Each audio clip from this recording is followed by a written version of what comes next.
Hello everyone, welcome to Vishwavidya classes.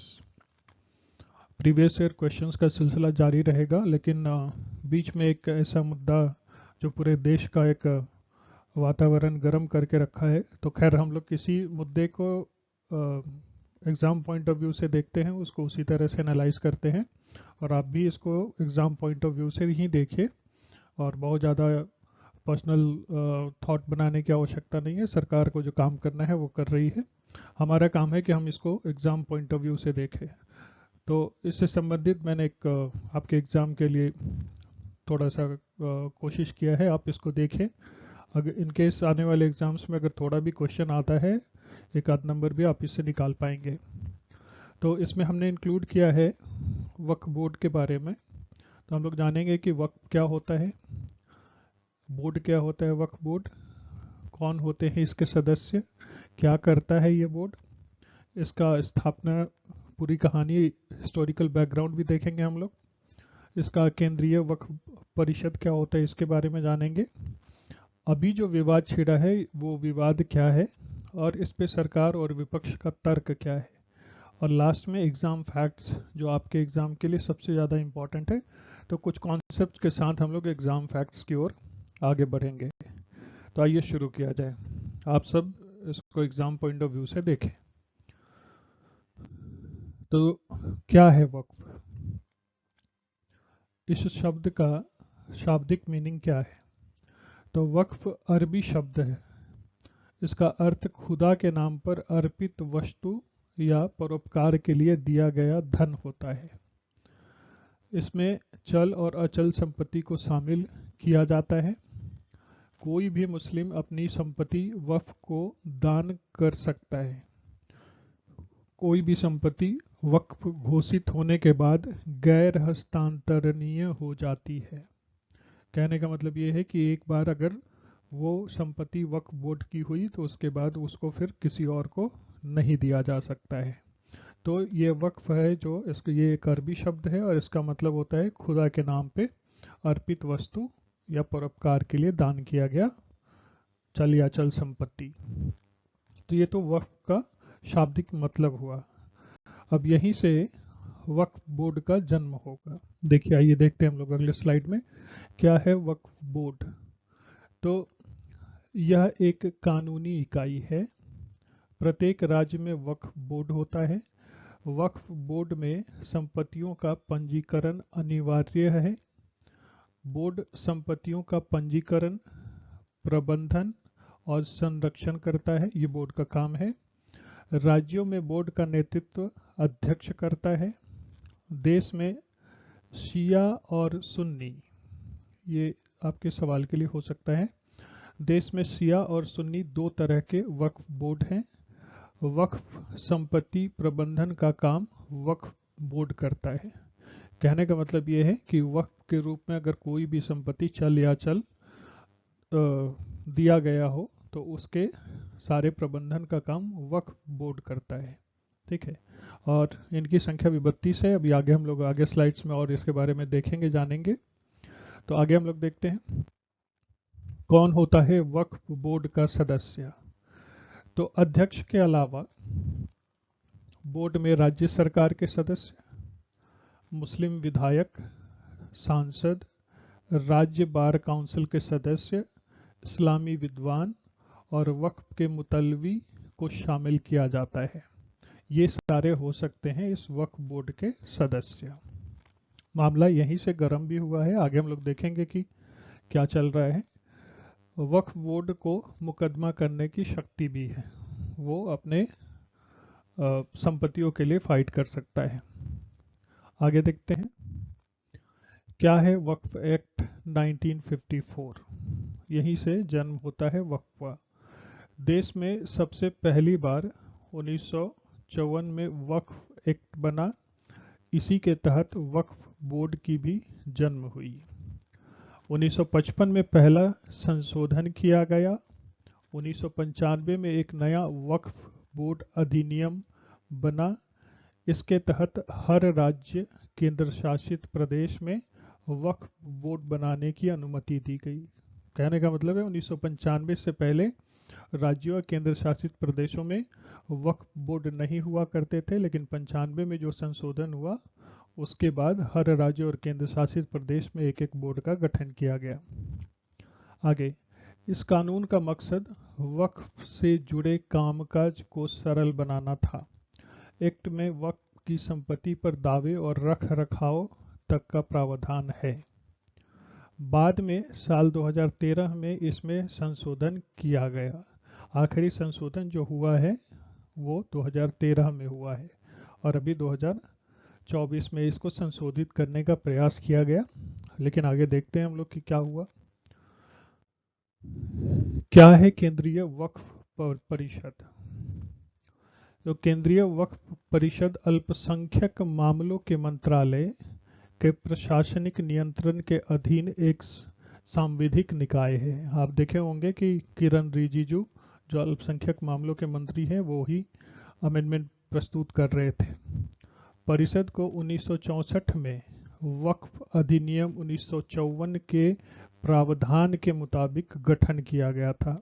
यानी कि अधिनियम बना 1954 में, लेकिन इस केंद्रीय वक्फ परिषद की स्थापना हुई है 1964 में। तो ध्यान रखने का 10 साल का अंतर है दोनों के बीच में। प्रावधान के मुताबिक गठन किया गया। इसे वक्फ बोर्डों की कार्यप्रणाली और वक्फ, ये ऑक्फ लिखा गया है, वक्फ है, वक्फ प्रशासन से संबंधित मामलों में केंद्र सरकार के सलाहकार निकाय के रूप में स्थापित किया गया था, है ना। एक कड़ी काम करेगी सरकार और वक्फ के बीच में। परिषद को केंद्र सरकार, राज्य सरकारों और राज्य वक्फ बोर्डों को सलाह देने का अधिकार है। परिषद का अध्यक्ष केंद्रीय मंत्री होता है। ठीक है, अल्पसंख्यक मामलों के मंत्री इसके अध्यक्ष होते हैं, जो पदेन अध्यक्ष होते हैं। आगे हम लोग देखेंगे एग्जाम फैक्ट्स में इन सब चीजों को डिटेल में। आगे है वक्फ बोर्ड के पास कितनी संपत्ति में, तो विवाद यही है। मीडिया रिपोर्ट्स के अनुसार देश में वक्फ बोर्ड के 8 लाख एकड़ से ज्यादा जमीन है। 8 लाख एकड़। साल 2009 में यह जमीन 4 लाख एकड़ थी। इसमें अधिकांश मस्जिद, मदरसा और कब्रिस्तान शामिल थे। 2009 में 4 लाख एकड़ थी और अभी 8 लाख एकड़ से भी ज़्यादा है। वक्फ बोर्ड की अनुमानित संपत्ति की कीमत लगभग 1.2 लाख करोड़ रुपए है। ये इसके संपत्ति की कुल कीमत आंकी गई है। देश में उत्तर प्रदेश और बिहार में यही दो ऐसे प्रदेश हैं, ऐसे 2 राज्य हैं जिसमें शिया वक्फ बोर्ड है। उसके अलावा सब जगह सुन्नी वक्फ बोर्ड है। तो देश में उत्तर प्रदेश और बिहार में 2 शिया वक्फ बोर्ड समेत कुल 32 वक्फ बोर्ड हैं। रेलवे, रक्षा विभाग के बाद देश में वक्फ बोर्ड के पास सबसे अधिक संपत्ति है। हमारे देश में सबसे ज़्यादा संपत्ति, अचल संपत्ति यानी जमीन के रूप में सबसे ज़्यादा रेलवे के पास लगभग 33 कुछ है ऐसा। आगे एग्जाम फैक्ट में है, देखेंगे हम लोग। फिर उसके बाद रक्षा विभाग के पास है और उसके बाद वक्फ बोर्ड के पास है। आगे देखते हैं इस पर विवाद क्यों है, विवाद का विषय क्यों है। तो वक्फ अधिनियम के सेक्शन 40 पर बहस छिड़ी है। इसके तहत वक्फ को रीजन टू बिलीव यानी मान लेना या विश्वास कर लेना की शक्ति मिल जाती है। अगर बोर्ड का मानना है कि कोई संपत्ति वक्फ की संपत्ति है तो वो खुद से जांच कर सकती है और वक्फ होने का दावा पेश कर सकती है। और आगे बहुत सारे नोट्स मिलेंगे आपको कि कहाँ कहाँ इन लोगों ने दावा प्रस्तुत कर रखा है। अगर उस संपत्ति में कोई रह रहा है तो वह अपनी संपत्ति को वक्फ ट्रिब्यूनल के पास दर्ज करा सकता है। ट्रिब्यूनल के फैसले के बाद हाईकोर्ट में चुनौती तो दी जा सकती है, मगर यह प्रक्रिया काफ़ी जटिल हो जाती है। दरअसल अगर कोई संपत्ति एक बार वक्फ घोषित हो जाती है तो वह हमेशा ही वक्फ रहती है। इस जगह पर कई विवाद भी सामने आए हैं। अब सरकार ऐसी ही विवादों से बचने के लिए संशोधन विधेयक लेकर के आई है। विधेयक के मुताबिक मुस्लिम महिलाओं को भी बोर्ड में प्रतिनिधित्व मिलेगा। तो कहने का मतलब ये है कि जो रीजन टू बिलीव वाला मामला है, तो वक्फ बोर्ड को अगर लगे कि ये संपत्ति हमारी हो सकती है या है, कभी रही होगी हमारी, तो उस पर वो दावा प्रस्तुत कर सकते हैं। वो कह सकते हैं कि हमारी संपत्ति है, वक्फ की संपत्ति है, और जो उसके लीगल ऑनर हैं या जो रह रहे हैं या जो जिस तरीके से भी उस संपत्ति को अपने पास रखे हुए हैं, अब उनको अपने सारे दस्तावेज को लेकर के वक्फ ट्रिब्यूनल के पास जा कर के प्रस्तुत करना पड़ेगा, और जो भी फैसला आएगा वो ट्रिब्यूनल ही देगी। हाँ, अगर आप उसके फैसले से संतुष्ट नहीं हैं तो आगे कोर्ट को चुनौती दे सकते हैं, लेकिन ये मामला बहुत जटिल है, शायद ही इसके ऊपर कुछ होता है। तो कहने का मतलब है कि वक्फ ने एक बार अगर किसी चीज़ को कह दिया अपना, तो फिर उसका है, और इसका दावा आप प्रस्तुत कीजिए कि ये आपकी है या नहीं है। वक्फ कुछ नहीं करेगा इस मामले में, और सुनवाई भी वक्फ ही करेगा आपके मामलों का। तो ये विवाद का एक बहुत बड़ा कारण है। आगे हम लोग देखते हैं। अब देखिए ये मामला उठा कहाँ से। तो 2022 में तमिलनाडु के वक्फ बोर्ड ने हिंदुओं के बसाए हुए थिरुचेंदुरई गांव पर वक्फ होने का दावा ठोक दिया। ये 2022 का मामला है। ये तमिलनाडु का एक गांव है थिरुचेंदुरई, और यहाँ एक व्यक्ति अपने ज़मीन को किसी कारण से 1.2 एकड़ उनका ज़मीन था, वो बेचना चाह रहे थे। जब वो बेचने के लिए गए, कागजी कार्रवाई करना चाहा, तो उनको पता चला कि ये ज़मीन हमारी तो वक्त में है, यानी नहीं बिक सकती है। तो यहाँ से मामला प्रकाश में आया। अगला है बेंगलुरु का ईदगाह मैदान विवाद। इस पर 1950 से वक्फ संपत्ति होने का दावा किया जा रहा है। तीसरा है सूरत नगर निगम भवन, सरकारी भवन है, ये वक्फ संपत्ति होने का दावा किया जा रहा है।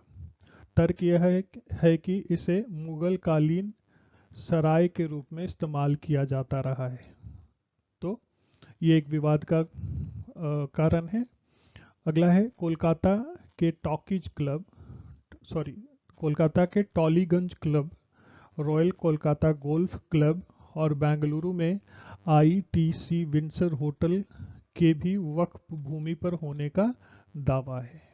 ठीक है, तो ये सारे अभी रिसेंट विवाद के जो प्रकाश में आए हैं। अब देखिए कि कोई सरकारी संस्था, कोई गांव का गांव ही वक्फ के अंदर में है, और गांव वालों को पता भी नहीं है, और कितने दिनों से वो रह रहे हैं। तो ये ऐसे कुछ प्रमुख विवाद हैं। इसके अलावा तो लगभग 18,000 से ज़्यादा तो ट्रिब्यूनल के पास पेंडिंग है विवाद, और लगभग 150 से 200 विवाद हाई कोर्ट और सुप्रीम कोर्ट में पड़े हुए हैं। तो ये कुछ प्रमुख विवाद है जो मैंने यहाँ पे हाईलाइट किया है। अगला है सरकार का क्या पक्ष है इसके ऊपर। सरकार का तर्क है कि 1995 में वक्फ अधिनियम से जुड़ा मौजूदा विधेयक है, इसमें वक्फ बोर्ड को अधिक अधिकार मिले। 2013 में संशोधन करके बोर्ड को असीमित स्वायत्तता प्रदान की गई। सरकार का कहना है कि वक्फ बोर्डों पर माफियाओं का कब्जा है। कहने का मतलब है कि सरकार कह रही है कि वक्फ पे जो बोर्ड पे या वक्फ का जो ज़मीन है, जो अचल संपत्ति है, उसके ऊपर माफियाओं का कब्जा है, और वो वक्फ के ज़मीन को हड़प रहे हैं। अगला है सरकार का कहना है कि संशोधन से संविधान के किसी भी अनुच्छेद का उल्लंघन नहीं किया गया। अगर आप संसद में बहस देख रहे होंगे तो कुछ लोगों का तर्क है कि ये हमारे लीगल राइट्स या फिर मौलिक अधिकार का हनन है। इससे मुस्लिम महिलाओं और बच्चों का कल्याण होगा। तो मुसलमानों में भी बहुत गरीब मुस्लिम हैं। तो सरकार का कहना है कि जब वक्फ का कोई संपत्ति है या वक्फ के पास कोई पूंजी है, तो उसको चैरिटी के रूप में मुसलमानों के बीच में ही इक्वल डिस्ट्रीब्यूट किया जाए, है ना। तो ये सरकार का पक्ष है। और विपक्ष का तर्क तो बहुत सारा है। ये धार्मिक मामले हैं, धर्म के ऊपर हस्तक्षेप है, हमारे मौलिक अधिकार के ऊपर हस्तक्षेप है। तो ये बहुत सारे तर्क आप देख सकते हैं, तो न्यूज़ में चल ही रहा है कि नहीं। अब जो है अगला, वो हम लोग बात करेंगे सिर्फ एग्जाम फैक्ट्स के बारे में। आप बस इसको देख लीजिए, आपके एग्जाम्स का काम हो जाएगा। 8 अगस्त 2024 को लोकसभा में अल्पसंख्यक मामलों के मंत्री किरण रिजिजू ने वक्फ बोर्ड संशोधन बिल पेश किया। हंगामे के बाद एक जेपीसी का गठन किया गया। आप यहाँ से जेपीसी के बारे में भी देख सकते हैं, हो सके सवाल जेपीसी भी से भी आए। तो ये रिसेंट मामला है जो अभी चल रहा है। अब 1954 में नेहरू सरकार वक्फ बोर्ड लेकर आई थी, जिसके अंतर्गत एक वैधानिक निकाय है, central Waqf council of India. 1964 में वक्फ अधिनियम के तहत हुई वक्फ काउंसिल की स्थापना। 1995 में वक्फ एक्ट में संशोधन किए गए और हर राज्य, 95 में देखिएगा, हर राज्य और केंद्र शासित प्रदेशों में वक्फ बोर्डों के गठन की अनुमति मिली। आज देश में एक सेंट्रल वक्फ काउंसिल तथा 32 स्टेट बोर्ड अर्थात वक्फ बोर्ड हैं। केंद्रीय अल्पसंख्यक कल्याण मंत्री, ये इसके पदेन अध्यक्ष होंगे आपके। केंद्रीय अल्पसंख्यक कल्याण मंत्री ही सेंट्रल वक्फ काउंसिल के पदेन अध्यक्ष होते हैं। 2013 में वक्फ बोर्ड अधिनियम 1995 में संशोधन किया गया और इसके बाद से वक्फ अधिनियम 2013 लागू हुआ।